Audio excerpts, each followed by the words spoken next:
जय भीम। नमो बुद्ध साथियों। तो साथियों, सुप्रीम कोर्ट के फैसले से जिस बात का डर था आखिर वही हुआ। अभी कुछ लोगों ने भारत बंद का ऐलान कर दिया। अब ये कौन लोग हैं, इनका कौन सा संगठन है, क्या इस संगठन को बहुजन समाज के सभी वर्ग तवज्जो देते हैं, स्वीकार करते हैं या नहीं करते हैं, या किसी एक आदमी ने बस हवा में एक आवाज़ उछाल दी कि 21 अगस्त को भारत बंद। मतलब कुछ भी और उल जुलूल फैसला कोई भी ले लो, और बहुजन समाज को जो है इस समय बस मुद्दे चाहिए। और वो मुद्दे क्या हैं कि सुप्रीम कोर्ट ने आरक्षण के ऊपर जो फैसला दिया है वो गलत फैसला है। बस एक यही बात जो है पूरा बहुजन समाज सुनना चाहता है। इसीलिए आज जो है जिसका डर था वही हो रहा है, बिल्कुल वही हो रहा है। जिस बात की आशंका मैं लगातार व्यक्त करते जा रहा था, लगातार पिछले 4-5 साल से मैं बहुजन समाज को आगाह करते जा रहा हूँ कि बहुजन समाज जाग जाओ, जाग जाओ, नहीं तो भविष्य में आपका जीवन, आपका अस्तित्व ही संकट में है। तो आज जैसे ही सुप्रीम कोर्ट का ये फैसला आया आरक्षण के ऊपर, तो इसमें बेतुके लोगों ने भी कमेंट करना शुरू कर दिया, और जिनको कोई जानकारी नहीं है इस फैसले के बारे में, वे लोग भी इस फैसले पर टिप्पणी कर रहे हैं। बहुत सारे वकील उल-जुलूल की बातें कर रहे हैं। और बहुजन समाज इस समय केवल, और बहुजन समाज का एक बड़ा वर्ग जिसे चमार समाज या जाटव समाज कहते हैं, ये वर्ग तो केवल एक ही बात सुनना चाहता है कि सुप्रीम कोर्ट का फैसला गलत है। इसके अलावा दूसरी कोई बात सुनना ही नहीं चाहता। उस बात पर डिस्कशन ही करना नहीं चाहता कि आखिर इसमें सही क्या है, गलत क्या है। दोनों पहलुओं पे बात करके जो है और फिर चर्चा करके कुछ समाधान निकाले, कुछ सटीक, कुछ सशक्त फैसला ले। लेकिन दूसरी तरफ वहीं पर जिसका संदेह था, जिसका डर था कि बहुजन समाज को तोड़ने का कार्य लगातार आरएसएस कर रही है, ब्राह्मणवादी तत्व लगातार इसको तोड़ने का कार्य कर रहे हैं। तो कभी बहुजन समाज पार्टी, जो कि दलितों की एक बड़ी पार्टी थी, राष्ट्रीय पार्टी थी, बहुत तेज़ गति से जो है अपने पैर पसार रही थी राजनीति के क्षेत्र में, तो उस पर किस तरह से लगाम लगाने का काम आरएसएस ने किया। उसके बाद किस तरह से जो है कई धड़ों में बांटने का काम किया, और उसके बाद इस समाज को ही तोड़कर रख दिया। अब तक तो राजनीतिक पार्टियां थीं, वो कम से कम, चाहे वो एक पार्टी है, 2 हैं, चाहे 10 पार्टी हैं, बहुजन समाज की कितनी भी पार्टियां हों, कम से कम वो दलितों को इकट्ठा करने में लगी हुई थी। हर एक पार्टी का एक ही मकसद था कि वो जो है जो एससी, एसटी, ओबीसी समाज है और माइनॉरिटीज़ को साथ में लेकर वो इस देश की रानी सत्ता में पहुंचने का सपना देख रहे थे। लेकिन उसमें बहुत बड़ा झटका जो है सुप्रीम कोर्ट ने आखिरकार दे ही दिया। सुप्रीम कोर्ट का ये जो फैसला है, ये इस नज़र से खतरनाक नहीं है कि बहुजन समाज को आरक्षण मिलेगा या नहीं मिलेगा। ये तो बहुत मामूली सी बात है, बहुत छोटी सी बात है। क्योंकि आरक्षण जिन लोगों ने लिया, उन लोगों ने आरक्षण को आरक्षण के असली मतलब से कभी देखा ही नहीं। उसको केवल अपना पेट पालने का, अपने परिवार का पेट पालने का जो है एक साधन मात्र समझा। इसलिए जो है अगर पेट पालने का एकमात्र साधन आरक्षण बन जाता है, तो वहाँ पर बहुजन समाज के लिए आरक्षण की व्यवस्था हो या ना हो, ये बहुत अधिक महत्व की बात नहीं है। लेकिन उससे भी कहीं अधिक महत्व की बात यह है कि क्या बहुजन समाज संगठित हो पाएगा, या बहुजन समाज को जो है आरएसएस ने सुप्रीम कोर्ट के माध्यम से हमेशा हमेशा के लिए तोड़ कर रख दिया है। साथियों, परम पूज्य बाबा साहब डॉक्टर भीमराव अंबेडकर ने इस पूरे समाज को बहुजन समाज जिसे कहा गया, हालांकि बहुजन समाज की अभी परिभाषा को ही परिभाषित करने का काम जो है जो दलित नेता हैं वो नहीं कर पा रहे थे। अधिकांश लोग यही समझ रहे हैं, पूरे भारत के अधिकांश लोग, चाहे वो सामान्य वर्ग हो, चाहे वो बहुजन समाज के एससी एसटी लोग हों, चाहे ओबीसी के लोग हों, चाहे वो मुस्लिम समुदाय के लोग हों, चाहे अन्य लोग हों, जैसे ही बहुजन शब्द आता है तो उनका मतलब इससे केवल एससी और एसटी से ही जाता है। जबकि बहुजन समाज की जो परिकल्पना मान्यवर साहब कांशीराम जी ने राजनीतिक क्षेत्र में भारत के लोगों के सामने प्रस्तुत की, उसमें यह था कि एक तरफ सामान्य वर्ग है जिसे 15% कहते हैं, जिसमें ब्राह्मण, बनिया और क्षत्रिय वर्ग आता है, यानी ब्राह्मण, बनिया, ठाकुर, ये कह सकते हैं मोटे मोटे तौर पर। और दूसरी तरफ जो है एक वर्ग है जो इनसे शोषित है, इनसे पीड़ित है, इनके अत्याचार सहन करने के लिए मजबूर है। उसमें कौन कौन से वर्ग आते हैं? एससी वर्ग आता है, एसटी वर्ग आता है, ओबीसी वर्ग आता है और माइनॉरिटीज़ आते हैं। माइनॉरिटीज़ में मुस्लिम आते हैं, सिख आते हैं, बौद्ध आते हैं, जैन आते हैं, ईसाई आते हैं। तो इस प्रकार से जो ये संकल्पना जब भारत के लोगों के सामने मान्यवर साहेब कांसी राम जी ने प्रस्तुत की थी, तो इस संकल्पना में बहुत बड़ा दम था। ये संकल्पना इतनी मजबूत थी, इतनी ज़बरदस्त थी कि इसके सामने आरएसएस लगातार जो है घुटने टेकने के लिए मजबूर हो रही थी। ब्राह्मणवादी तत्व लगातार हार का मुंह देख रहे थे और बसपा राजनीतिक क्षेत्र में लगातार उन्नति की तरफ बढ़ रही थी। और अब यह लगने लगा था कि अब भारत का अगला प्रधानमंत्री दलितों से ही होगा। 4 बाद उत्तर प्रदेश का मुख्यमंत्री एक दलित को बनाने का काम भी किया गया। तो साथियों, ये जो संगठन तैयार हो रहा था, तो इसको तोड़ने के लिए सबसे पहले तो वही जो ब्राह्मणवाद की नीति है, साम दाम दंड भेद, यानी कि पहले समझाओ, फिर फुसलाओ, कुछ दाम देकर जो है, कुछ लालच देकर, फिर ईडी सीबीआई इसका भय दिखाओ, उसके बाद भी अगर बात ना बने तो उनके बीच में फूट डालो। तो इस तरह से इस समाज की जो प्रमुख राजनीतिक पार्टी थी उसको शिखर से ज़मीन पर लाके पटक दिया। उसके बाद जो है भेद की नीति अपनाई गई, यानी कि इनकी एक पार्टी नहीं कई पार्टियां हो जानी चाहिए, ताकि जो लोग हैं ये आपस में एक दूसरे की बुराई करें और एक दूसरे की बुराई करके विभिन्न धड़ों में बंट जाएं। तो इस प्रकार से उस भेद की नीति का भी जो है पूरा इस्तेमाल इन ब्राह्मणवादियों ने किया। आज हम चर्चा कर रहे हैं कि जो सुप्रीम कोर्ट का जो डिसीजन निकल कर आया है, उस डिसीजन में जो सब कैटेगराइजेशन किया गया है कि एससी समाज के भीतर भी जो जातियां हैं उनके लिए भी अलग से आरक्षण की व्यवस्था होनी चाहिए। तो इसका जो है कुछ लोग बिना सोचे समझे विरोध कर रहे हैं, बिना सोचे समझे। अब सवाल ये उठता है कि जब आप लोगों ने अब तक ये जो रिजर्वेशन है इसकी मलाई खाई, तो आपने उन लोगों में से जिन लोगों ने रिजर्वेशन के आधार पर नौकरियां पाई, वो चमार वर्ग से प्रमुखता में रहे हैं, जाटव समाज से जो है प्रमुखता में रहे हैं। ये जाटव चमार जो वर्ग है निश्चित तौर पर प्रमुख रहे हैं। तो इन जाटव चमार लोगों ने जब सरकारी नौकरियां पा ली, ए ग्रेड की नौकरियां पा ली, तो क्या ये वाल्मीकि समाज में गए उनको शिक्षित करने के लिए? क्या ये खटीक समाज में गए उनको शिक्षित करने के लिए, उनको बताने के लिए कि भाई ये रिजर्वेशन तुम्हारे लिए भी है, तुम भी इसका लाभ उठा सकते हो, तुम शिक्षा हासिल करो? नहीं किया। दूसरी बात, एक पीढ़ी जब संपन्न हो गई, एक पीढ़ी ने ए ग्रेड की नौकरी पा ली, तो उसकी अगली पीढ़ी भी ए ग्रेड में, उसके फिर अगली पीढ़ी भी ए ग्रेड में, मतलब कि ए ग्रेड की जॉब सारी जो है वो एक ही परिवार में चलती जा रही हैं। अगर मैं आईएएस आईपीएस बन गया हूँ तो मेरे बच्चे भी आईएएस आईपीएस ही बनेंगे। एक तो जो लेवल है वो बढ़ गया है, पढ़ाई करने में सुविधा मिल गई है, साधन मिल गए हैं, दूसरा अप्रोच भी अब मिल गई है। तो इसलिए अब मेरे परिवार के अलावा जो अन्य लोग हैं जिनके लिए रिजर्वेशन अवेलेबल है लेकिन उनके पास कोई साधन नहीं है, उतना उन्नत दिमाग नहीं है, तो वो कैसे उस नौकरी को हासिल करेंगे? मैं छोड़ नहीं रहा हूँ, उन तक पहुँचेगी कैसे? तो इसीलिए जो सुप्रीम कोर्ट ने व्यवस्था की है, इस व्यवस्था को अगर इस दृष्टि से देखा जाए तो इसमें कोई बुराई नहीं है। इसमें जो है वाल्मीकि समाज तक अगर नौकरियां नहीं पहुंच रही हैं तो उन तक नौकरियां पहुंचेंगी, बिल्कुल पहुंचनी चाहिए, मैं इसके पक्ष में हूं।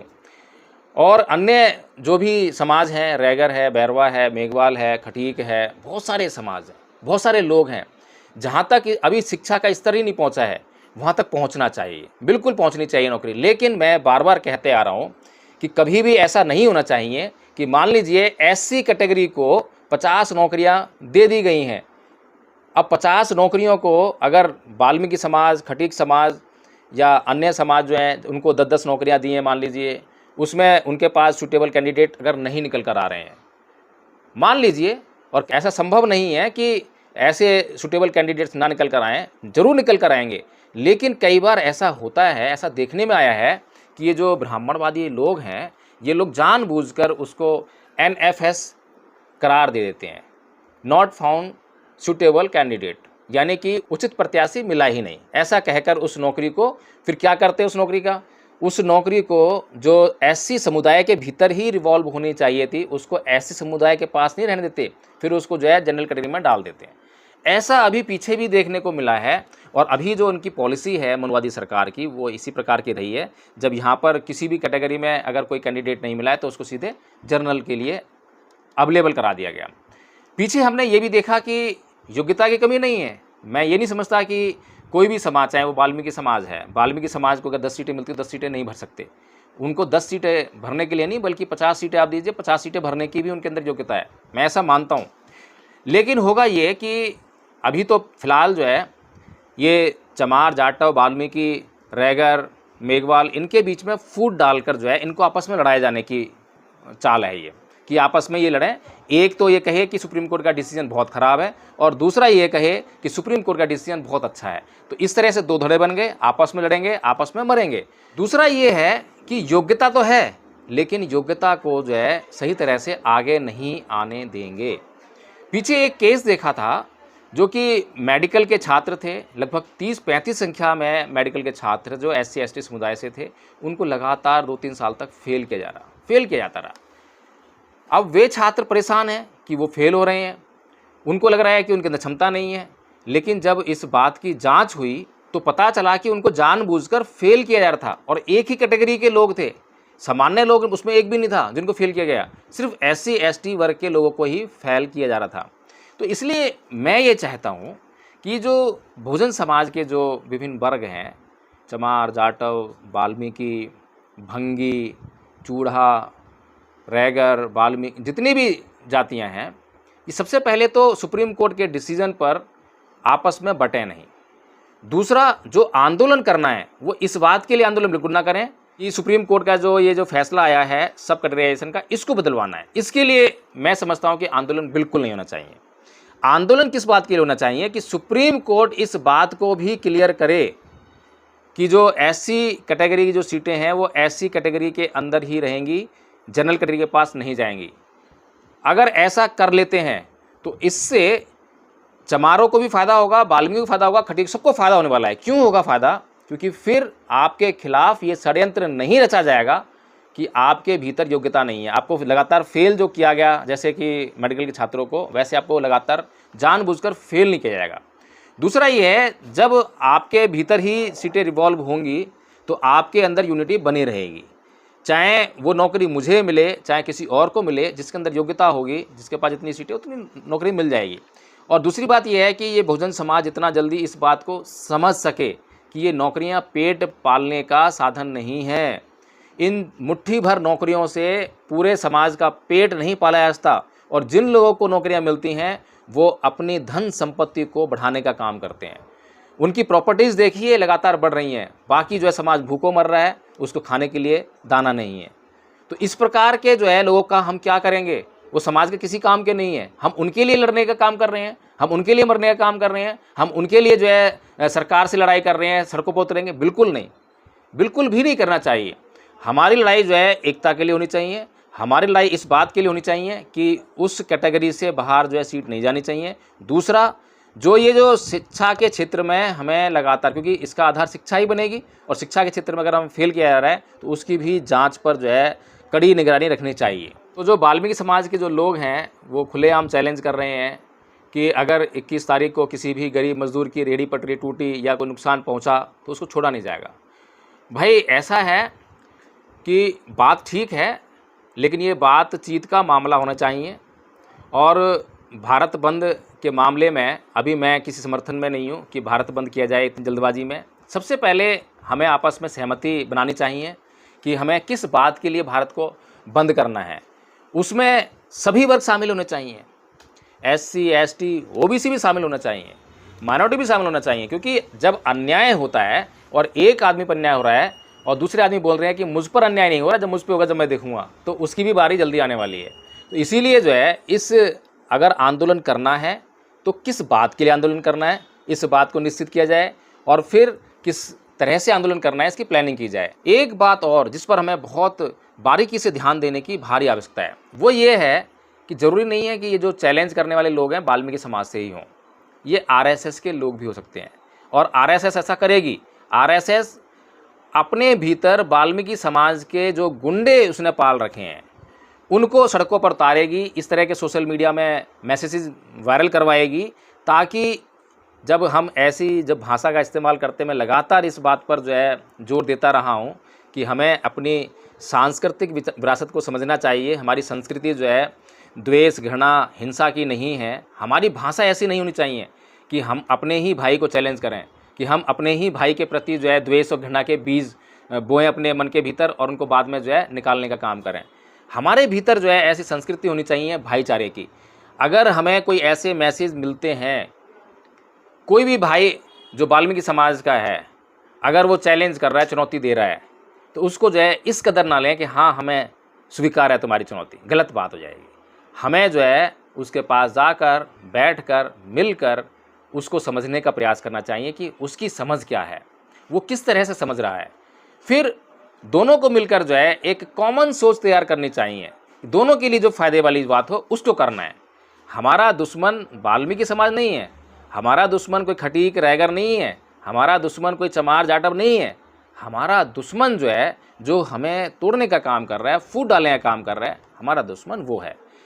और साथियों, सबसे महत्वपूर्ण बात ये है, बहुत लंबे समय से मैं लगातार समाज को आगाह करते आ रहा हूँ और मैं लगातार बोलता हूँ, बताता हूँ, एक एक बात एडवोकेट जय भीम प्रकाश जो कह रहा है, दूरदर्शिता की नज़र से कह रहा है। और मैंने जितने भी वीडियो बनाए हैं आप उनको देखिए, जाकर देखिए, जो जो बातें मैंने कही हैं, जिसके भी खिलाफ कही हो, जिस भी व्यक्ति के प्रति कही हो, एक एक बात सटीकता के साथ में बाद में सही साबित हुई है। मैंने लगातार कहता आया हूँ कि बाबा साहब डॉक्टर भीमराव अंबेडकर ने आपको SC ST OBC बनाने पर जोर नहीं दिया। SC ST OBC आपकी जो है फॉर द टाइम बीइंग की ज़रूरत है। 77 साल हो चुके हैं आज़ाद हुए, 74 साल हो चुके हैं ये आरक्षण का लाभ लेते हुए।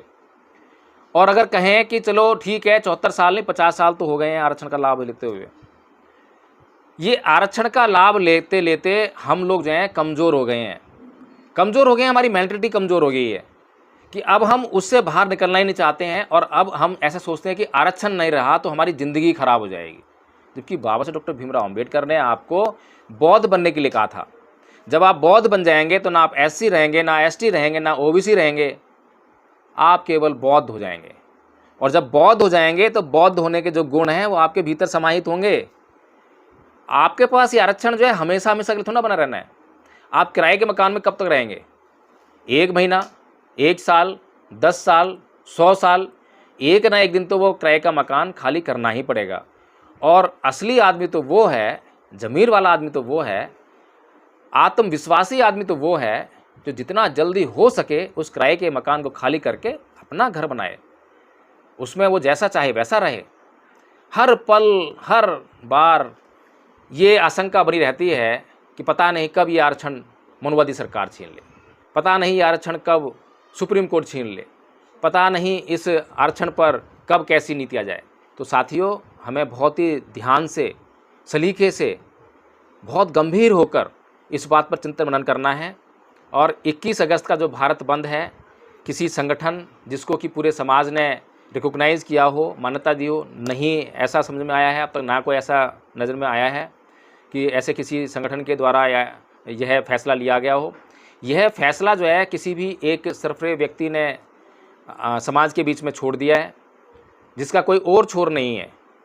इसलिए हमें जो है आज संगठित होने की ज़रूरत है, एकता के सूत्र में पिरोने की ज़रूरत है, और जो संकट हमारे ऊपर आया है उस संकट से निपटने की ज़रूरत है। तो साथियों, इस वीडियो को मैं यहीं समाप्त करता हूं। यदि यह वीडियो आपको पसंद आया हो तो इसको लाइक ज़रूर करें, शेयर करें और इस पर कमेंट करके बताएं कि इस वीडियो में आपको क्या अच्छा लगा और क्यों अच्छा लगा। जय भीम, नमो बुद्धाय।